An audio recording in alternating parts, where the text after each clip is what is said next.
It begins in silence, not the kind you hear, but the kind you feel, the one that hums just beneath your skin every time you know you should be doing something. But don't. The war doesn't start with a bang. It starts with a whisper. 5 more minutes. You'll start after the next video, the next scroll, the next sunrise. You tell yourself it's fine. Everyone procrastinates, but deep down, something darker is happening. A quiet battle between two parts of you, one that dreams and one that refuses to move. It's 7 a.m. The alarm buzzes. The rational brain, the prefrontal cortex, wakes first, whispering plans, goals, deadlines. But the older part of the brain, the limbic system, stirs like a sleeping beast. It doesn't care about goals. It cares about comfort, warmth, pleasure, safety. When the alarm rings again, the war begins. And for most of us, the limbic system wins. Every time you hit snooze, it celebrates another victory. Not because you're weak, but because millions of years of evolution trained your brain to avoid effort, to stay alive, not to succeed. By 9 a.m., the battlefield shifts. You open your laptop. The blank page stares back like an enemy trench. You feel a pulse of resistance, the invisible weight pressing down on your shoulders. Scientists call it task aversion, but it's older than language. Your brain predicts pain, not physical, but emotional. What if you fail? What if it's not good enough? The limbic system releases a subtle chemical warning. Don't do it.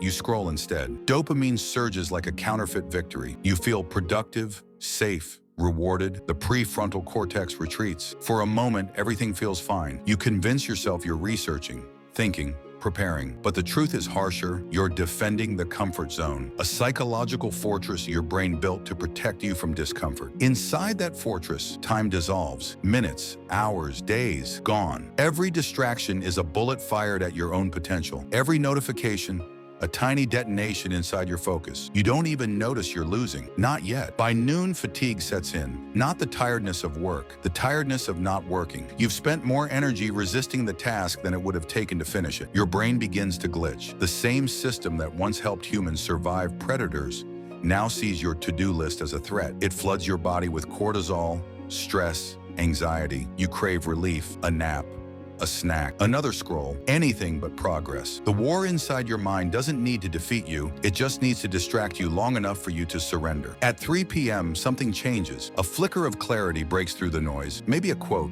a memory, a flash of anger. The prefrontal cortex wakes again, armed with logic and vision. It reminds you of the life you said you wanted, the person you promised to become. For a brief moment, the battlefield shifts. You open the file, you start typing. The limbic system roars in protest. It floods you with doubt, whispers that it's pointless, that you're tired, that you can do it later. But you don't stop. One sentence becomes 2. The war quiets, not because it's over, but because you've advanced 1 inch. The scientists who study this call it activation energy. The invisible cost of starting. It's the hardest step, always the first step. Once you move, the chemistry changes. Dopamine flips allegiance. It starts to reward progress instead of avoidance. The same brain that fought you begins to fight for you. You become unstoppable until the next battle. Because the war inside your mind doesn't end with one victory. It waits. It studies your patterns. It learns your weaknesses. By evening, guilt arrives.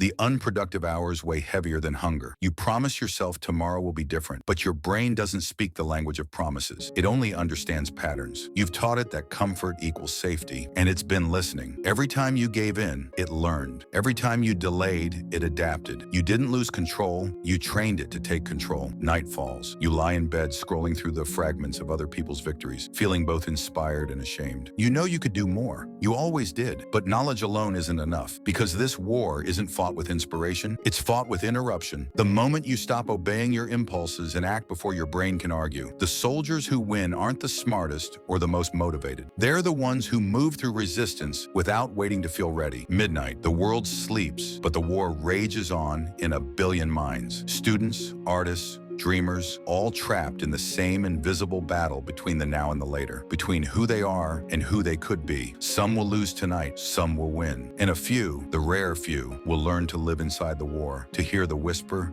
and move anyway. Because laziness isn't the absence of effort, it's the mind's masterpiece, a defense mechanism built to keep you comfortable, even at the cost of your potential. You don't destroy it, you outsmart it. You rewrite its code, one action at a time, until effort becomes instinct and comfort becomes irrelevant. The war inside your mind never truly ends. But if you can understand it, if you can learn to fight it, then every small victory, every moment you move when it would be easier to stop, becomes something extraordinary. The beginning of a new pattern, the birth of a new self, the quiet triumph of someone who refuses to be defeated by their own design.